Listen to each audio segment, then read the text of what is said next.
binakagani kan Jewel. Presnido. Tingin maluto kami sa pilsitan. Oh. Salamat Jewel. 50 pesos lang yan. Oh. Talagang fresh na fresh yan. Mga kumukulupog-kulupog pa yan. Singining. Oh. Yan ang aming ulam ngayong tanghali. Ops, ayan na. Ipapaksyon na ng singining. Ayun pa yung sasabawan.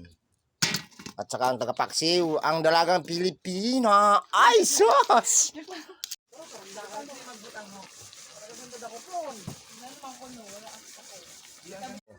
In, kukutos na ang dahong kamote sa toho kay ikusin may singining. Singining, luto na. Oh, ready to eat na. Oh, yan, lagyan ng dahong kamote. Ilagay ang turos o pilsitan. May naiwan sa planggana, hindi nakita. Singining.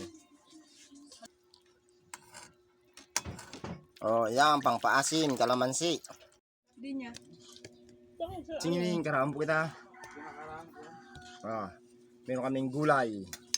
Pinangat. Diri sa pistahan. Meron kaming sinabawang turos. Churros. Tapos meron nalingar siyang sisig. Ito pa, tagi man ako. Oh. Merong dinuguan. Shout out. Merong pinaksiw, manin hulat-hulat yung mga amirsta.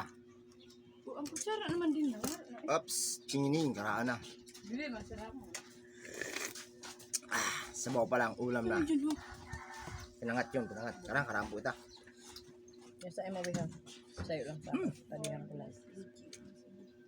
Bulong sa kuan, hangover. Gusto ko gulay lang. Kay Dudu ang luto mo. Oy, Jay, kumaon ka na. Singining, karampo ita. Hanggang din na lang. Shout out sa mga followers ko and subscribers. Salamat tunon sa iyo. May pukawa